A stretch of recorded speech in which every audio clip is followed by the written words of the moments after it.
Indonesia lebih besar lagi, masih panjang saya rasa tidak. Ya. Kita bisa lihat dari data-data 2045 ketika kita punya cita-cita menjadi negara ekonomi nomor 4, nomor 5 terbesar di dunia. Tetapi dari sisi jumlah penduduk terbanyak di dunia pada saat itu kita sudah tidak nomor 4 lagi. Karena ada Pakistan, ada Nigeria. 2050 sebagai penduduk muslim terbesar juga tidak lagi. Kenapa? Ada nomor 1 India dan Pakistan. Apalagi kalau kita lihat demografi kita sekarang muda, kan nanti 2038 tua.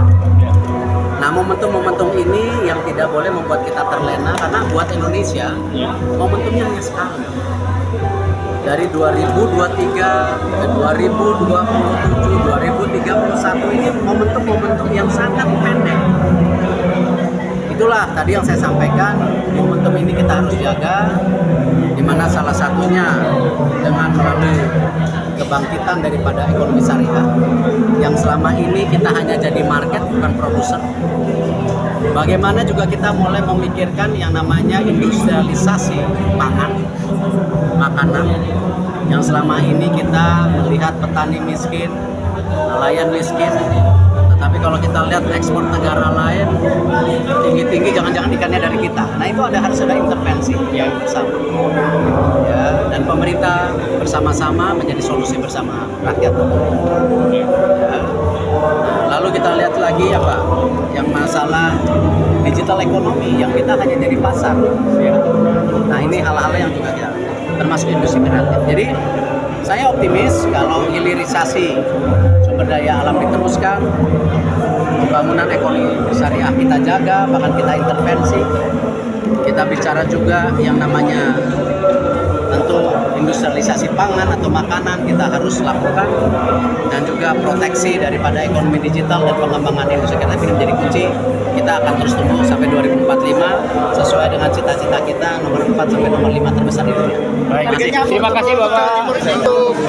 Kuat sehingga alhamdulillah kerjaan yang berkah. Selamat kepada semua. Dan tentu saya didampingi oleh Pak Sekjen, Pak Bendahara. Saya rasa Pak Sekjen, Pak Yudi, Pak Heri ini wajib untuk di-benchmarkingkan kepada seluruh mes-mes yang ada di Indonesia. Supaya kita punya bisnis model yang mirip antara satu mes dan yang lainnya. Tadi disampaikan bagaimana kita belajar ketika konsep satu koperasi satu produk ternyata belum tentu maksimal. Saya bilang tidak gagal, belum tentu maksimal. Karena fungsinya itu pasti ada turunannya Pak, logistik, cost of production dan lain-lainnya. Tetapi inilah saya rasa benchmarking yang dibutuhkan satu dan lainnya. Supaya apa? Kita tidak belajar dari satu kesalahan dan kesalahan lain yang sehingga kita terluntur karena kesalahan itu yang mengakibatkan kita tidak maju-maju. Tolong jadi Pak Sekjen, apa yang dipaparkan di benchmarkingkan, lalu dilihat bagaimana juga kinerja di tempat lainnya. Tentu yang terhormat dari perwakilan Forkopimda yang datang, yang mohon maaf saya tidak bisa disebutkan satu persatu, Ketua DPRD yang hadir, perwakilan dari OJK, BI, Kadin, HIPMI, dan juga sahabat saya. Ini pertandingan sepak bola final Indonesia lawan Thailand. Sudah 2-0,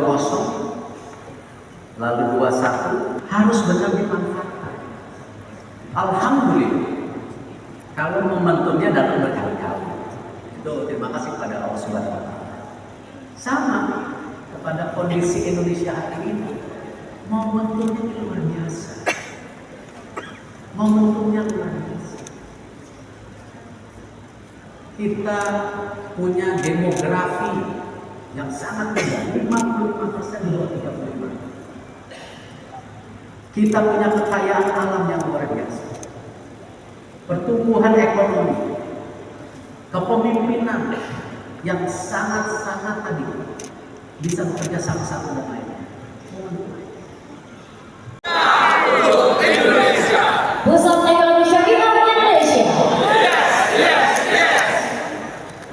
Kita